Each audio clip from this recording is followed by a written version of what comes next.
Yeah. Hey, Holly, how's it going, man? Nice to see you again. Hey, dude, everything's peachy. How about yourself?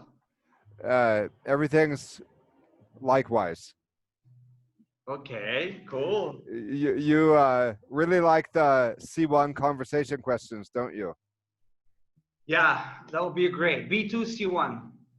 Okay. Can you think of any positive things that have happened in your life as a result of the Corona circus pandemic? Positive. Could you please repeat that again? Can you think of any positive things that have happened in your life as a result of the Corona circus pandemic? Well, uh, you know, there are very few things, positive things that happened because of the corona. Like if you were to ask me negative, I would answer a lot, but positive, then let me think. Well, yeah, maybe I've been getting to know my family more and more because I spend more time with my family here in Ecuador, of course, and also my family in Egypt because like I'm almost calling them every day, and also yeah, it's giving me more time to study English to prepare myself. It's giving me also the opportunity to like to watch things which I've always wanted to watch in the past, watch videos. So yeah, it's giving me more time. It's giving me more time. What have you learned as a result of the circus, and what have you learned anything new, or have you changed as a result of the pandemic? Uh, I've learned to be patient. Hmm. Well, let me think.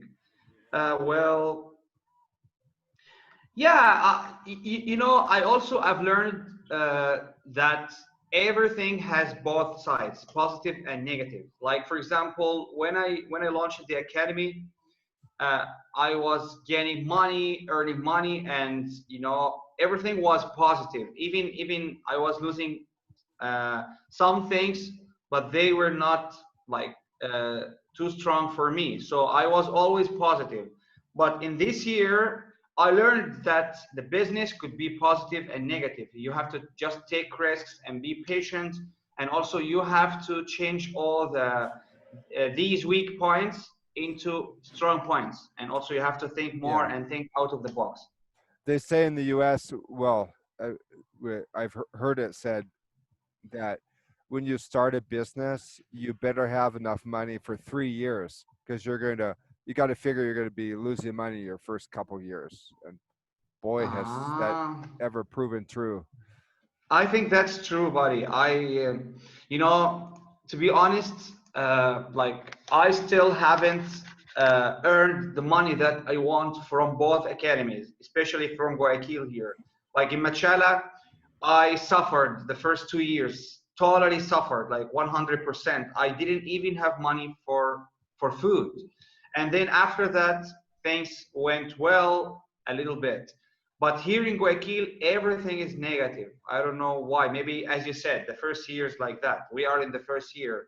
So hopefully everything goes well uh, soon. Okay. Yeah, and you're starting the face-to-face classes, so even though I can't be with you physically, I'm certainly there in spirit. Yeah, that's true. And buddy, doors are open for you anytime. We don't want to lose a very conscientious teacher. Is that true? Yeah, Conscientious? conscientious. Correct? Yeah, I Conscientious. yeah, I'm Conscientious. glad that you would describe me as that. And I saw the last video for Master Languages with Geneva Academy, which we did together. It's like reached like 5,000 views or something, some incredible number like that. Yeah, that's true. That's true. That's true. So, Okay, uh, I also want to ask you now that pharmaceutical companies have announced that they've developed vaccines. Who do you think should be the first to get the vaccine, and why? Well, that's a good question, actually. I think the first country would benefit from this vaccine is the country that invented the vaccine itself. Yeah, because I think like, for example, if I, like, I'm Egyptian, so if I were to invent this, if I invented this vaccine, of course, I would benefit my country, I would benefit my people, and I guess.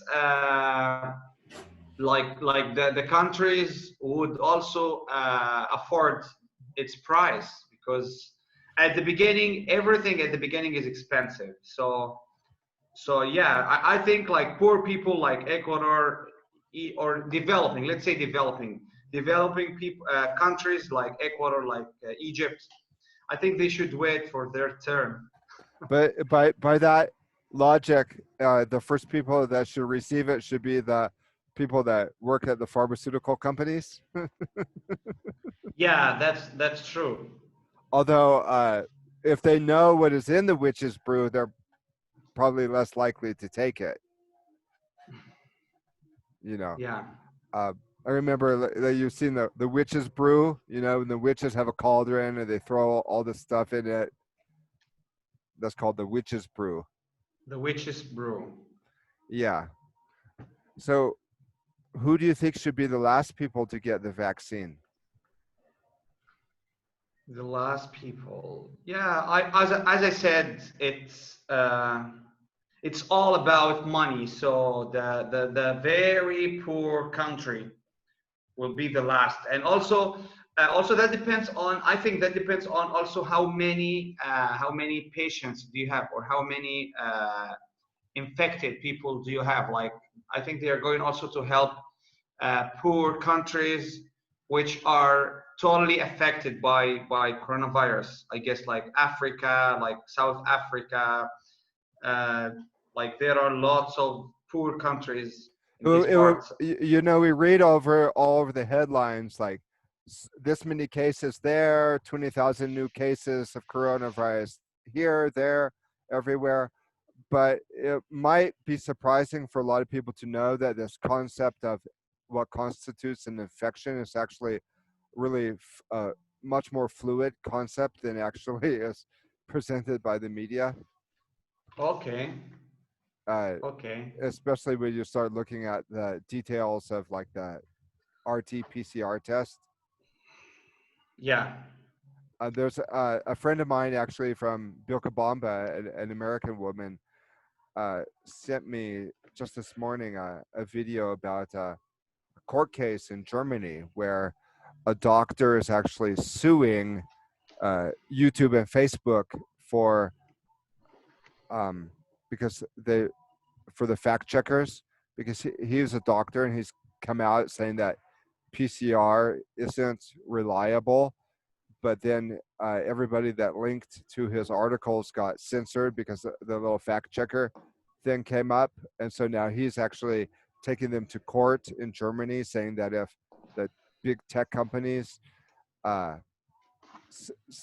do the fact checking, then they have to actually defend and support what they're saying.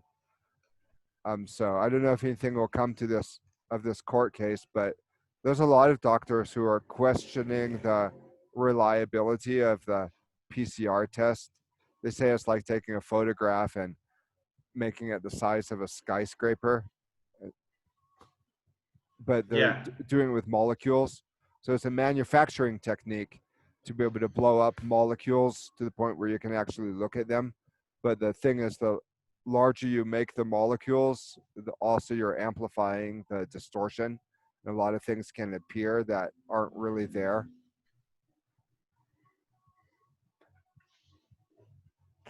Okay, I have some more questions. Is before we move on, is there anything you want to say about the PCR test or the cases? Well, actually, all the information that you said is new. So, like, I'm not an expert in this topic. Me neither. Me neither. But I do like to read independent journalists and try to get a perspective. Okay, let's. talk about lockdowns. Do you think that lockdowns are successful in dealing with these viral pathogens? Well, yeah, I think it depends. It's sometimes helpful when the problem is general and everywhere. So it's kind of like uh, a pandemic. So like here in this case, the government would not be able to control the country, and also even the police. There are no many or enough police officers to control people in the streets or something. So I think lockdowns sometimes helpful, but of course they should provide people with the basic things like for their lives. I mean, like pharmacies, restaurants, and also they should provide people with deliveries. Lockdown with facilities, of course, because people, especially when the lockdown is applied, people are not ready. Like people don't know when the lockdown would start, so they are not prepared enough in So terms of food. do you think that viruses are contagious? Which virus? You mean coronavirus or all Y- viruses? Coronavirus. Do you think it's contagious from one person to another?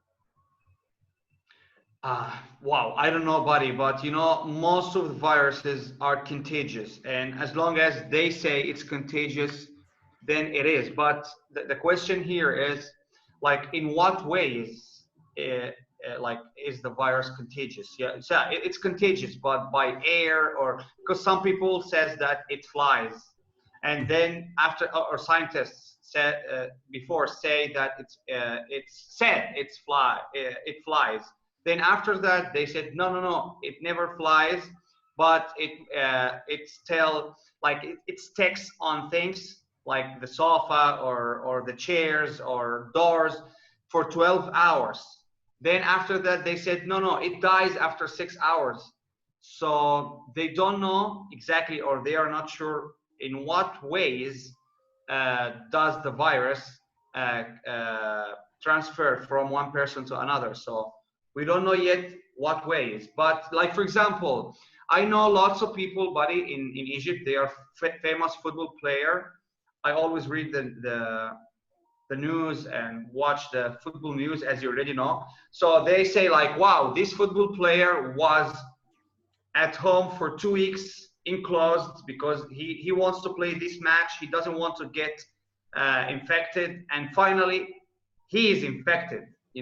So they don't know exactly what ways, because he's been like 2 weeks Mm. at home, like, and then he tested positive. So Yeah, and it's amazing how many people test positive with a PCR machine, but they say they don't feel any symptoms. yeah, yeah. No, but they said that coronavirus has two versions. Like the first version with Version one and version two, two yeah, with 2.0. like one of the versions that coronavirus or you could be positive, test positive without any symptoms. Like this is the weakest version. Yeah, So that's crazy, buddy. That's they're crazy. they're al- they're Hopefully, they're already talking about Corona 2.0. for me, buddy, like I don't know much about this, and I don't want to know much about it. But what I know is people should move on. People should work. People should go back to regular lives. This is what I know. Like I don't care how much information do I have about this virus, or I don't even care what should I do to protect myself. I just care of my food. I just need to eat. I need to work. I need to get money. I need to save money to my family. So people, I think, should focus more on this. Like in your case, for example, you've lost almost a year from your life and me without doing anything, saving any money. So this is what we should care about, Mhm. not not should I put a mask or should I leave a mask or that's Yeah. that's bullshit, buddy. That's Yeah. ridiculous. Yeah. Okay, great. Moving on. If you could Moving on. I think this episode will be censored very soon. no. Well, let me just ask you one more question. Are you going to get the vaccine?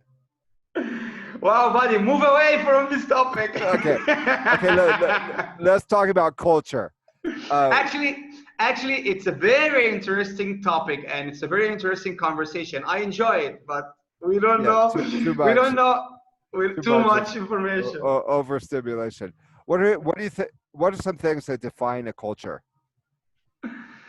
Again, What are some things that define a culture? uh, that's a good question, actually. Yeah, people, habits, and also food, um, the way people greet each other, also religions. Like, for example, let me explain. Sorry? Sure. No, sure. Go ahead. No, I mean like the way people greet each other. Sure. For example, in Egypt, as I mentioned before, men kiss each other, which is a big shame here in Ecuador. Like men never kiss each other, but here men kiss a woman to greet her, even if she's a stranger for him. But in Egypt, this is a big problem. Like if you were Taboo. walking, yes, it's a taboo. Great. So the way they greet each other, it's related to culture or based on the country's culture itself, and also food, I guess. Like here, for example, people put the fruit in the soup.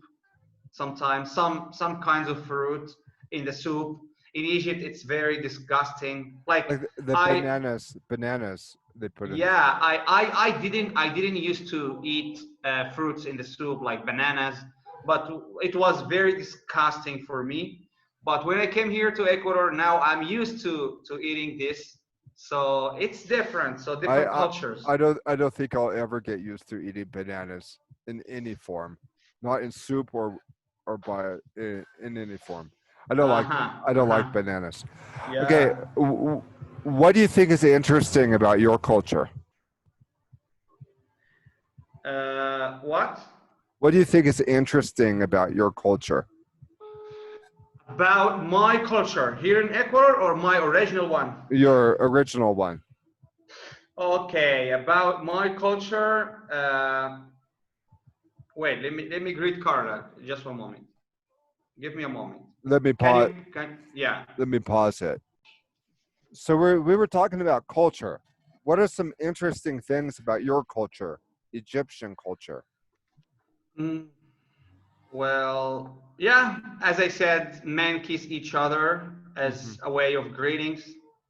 Well, food, food there is delicious and very heavy. Like I mean, like we eat heavy foods, like full of butter, full of milk, full of ingredients. So it's delicious, but very harmful, of course. Rich food, but Yeah, you know, rich food.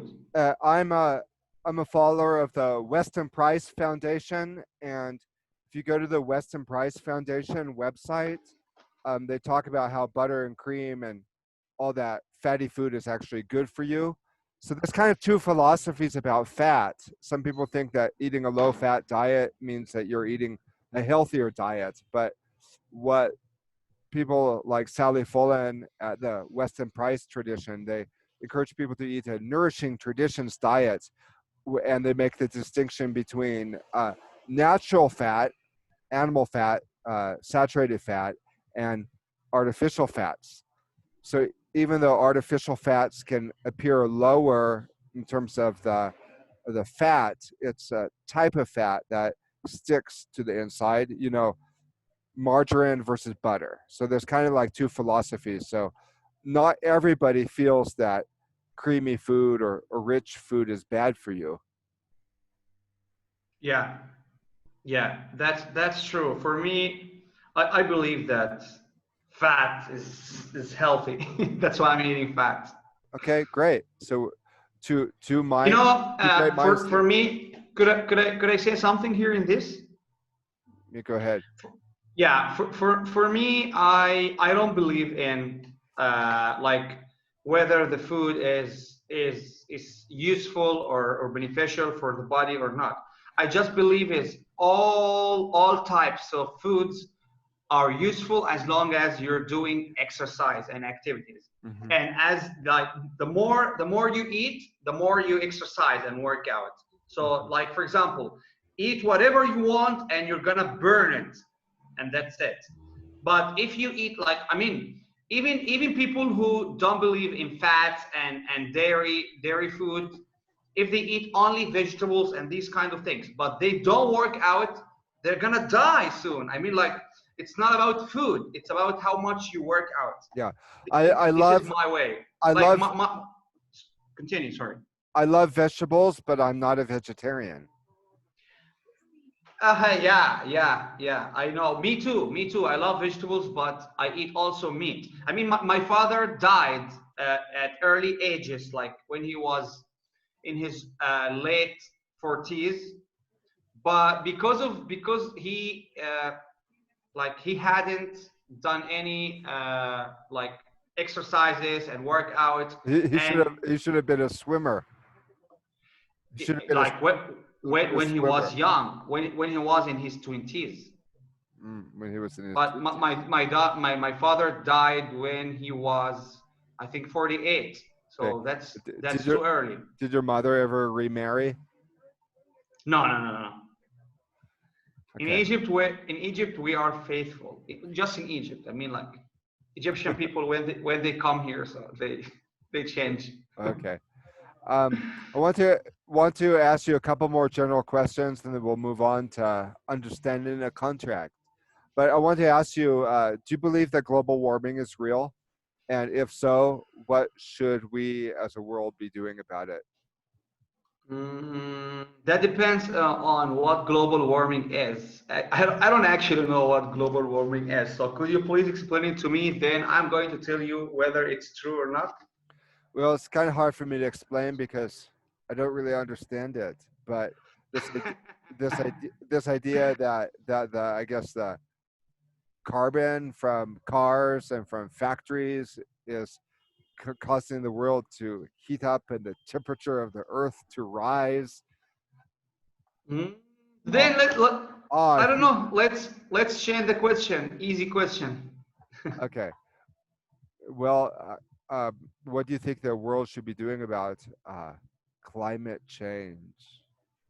For example, I'll give you a concrete example. There's some big money in the United States that's putting um, efforts into what they call geoengineering experiments, and this is all out Geo. Geo geo stands for Geo stands for geographical. yeah, or I guess it stands for the earth. So geoengineering, you could also call it like earth engineering. So one of the big names behind geoengineering is Bill Gates, the former head of Microsoft and head of the Bill and Melinda Gates Foundation. Other names like David Keith, he's kind of like the brains behind it, I guess. And David Keith and Bill Gates are teaming up and they want to release hot air balloons that would, as they put it, mimic a volcano eruption so they can spray sulfur into the air and this would block out the sun and cool the temperatures of the earth. And they're actually working with governments to try to be able to do this. So that's an example of geoengineering. For me, in my opinion, buddy, if I understood the question clearly, I mean like climate changes and natural like like problems and disasters, no one can stop them. I mean, like no organizations, no one can stop them. So these things are much way stronger than our abilities as humans. So like I mean, if we spend millions and millions of money with organizations just to stop these kind of things, everything will happen as it is. Like, I mean, like, these things are much more stronger than us. Disasters, natural, I'm talking about natural disasters. Of course, humans are going to stop these kind of problems, but small problems, or like pollution, solve pollution, these kind of things. But big disasters will happen. They will happen. So Hmm. I think no one can stop them. Um, I I want to ask you, do you have your materials that I've designed for the business English? Do you have those in front of you? Well, no, I like Okay, okay, I okay. did No. I did a stupid thing. I gave you the materials and I didn't print them out. Okay, okay. So I just want to ask you one more question. Do you think in the future humans will have the I tech? you know I In, like I like the way that you're asking me sudden questions like this and I answer. You put me on the spot, so that's great. yeah. Um, do you think that in the future humans will have the technology? Humans. Do you think that they'll have the technology to be able to manipulate hurricanes and be able to manipulate the weather? Well, like I've just answered this question now. Like, I mean, like, in some ways. I mean, like in a very limited ways, you're going to control the nature. But of course, with bigger things, of course, no one can stop them. Even millions of money Yeah. organizations. Like, for example, they say that in we are going to reach a point or a year where the earth is going to crash, or I don't know, is going to hit with another planet or something like this. So Hmm. like the question is like how much money would stop that? Of course, like, See, you I know. know. Yeah, well, during the Vietnam War, the U.S. military figured out a way to extend the monsoon season, and they actually made it flood on the Ho Chi Minh Trail, which was the trail used by the communists. They actually were figured out a way to weaponize the weather in Vietnam.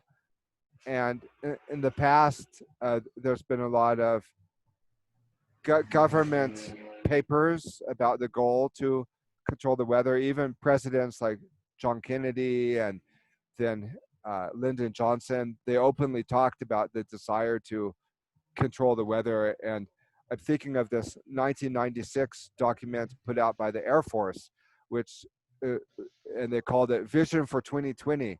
And in 1996, they wrote that their goal was to be owners of the weather by 2020. And the document is actually, you can find it online. So I do think that whether or not the governments decided to start manipulating the weather, I don't think they would tell us. Do you think they'd really ask our permission? Or do you think it'd be one of those things where years later we find out, oh, yeah, they started doing this a long time ago? Do you think that they'd ask our permission to?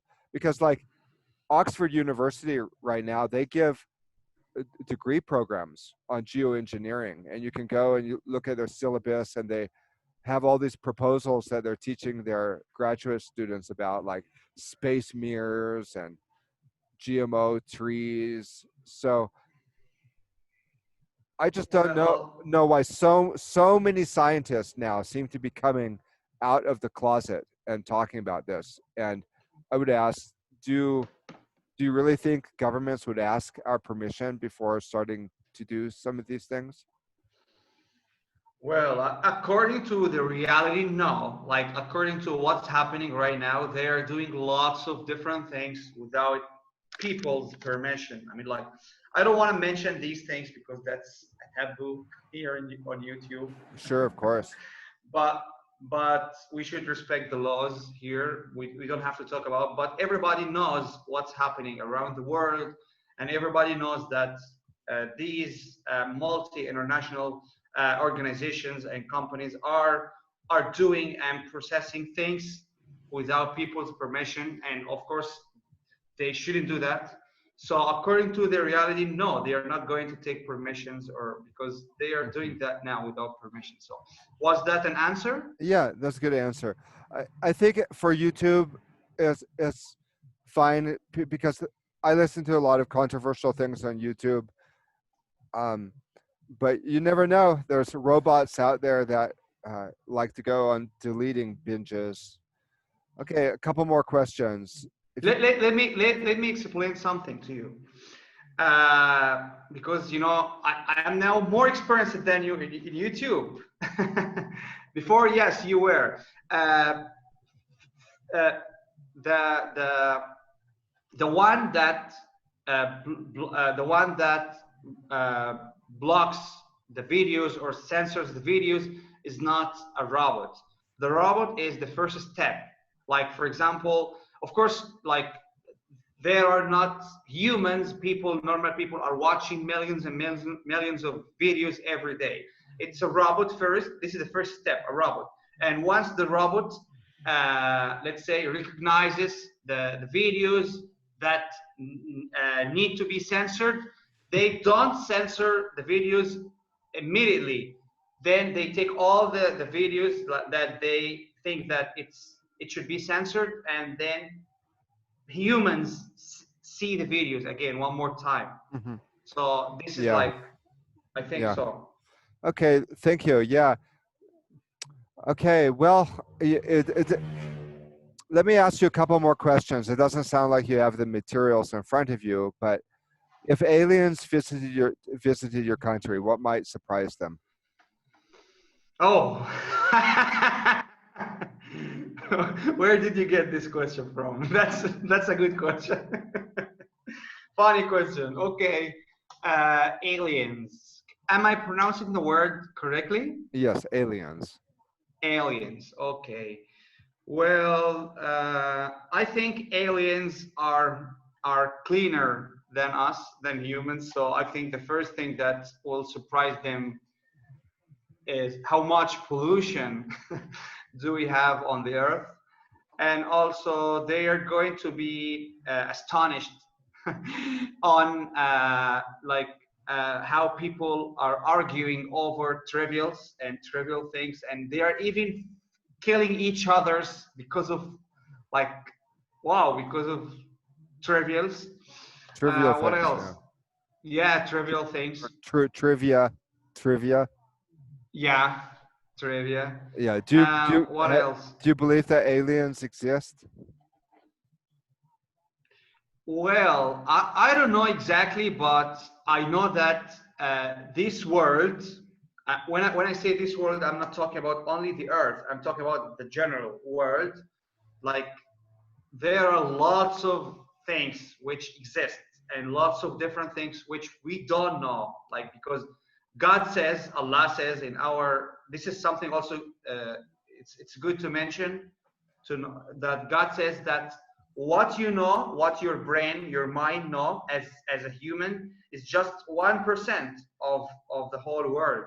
So imagine that what we know, including scientists, including organizations, including countries, what all we know is just 1%.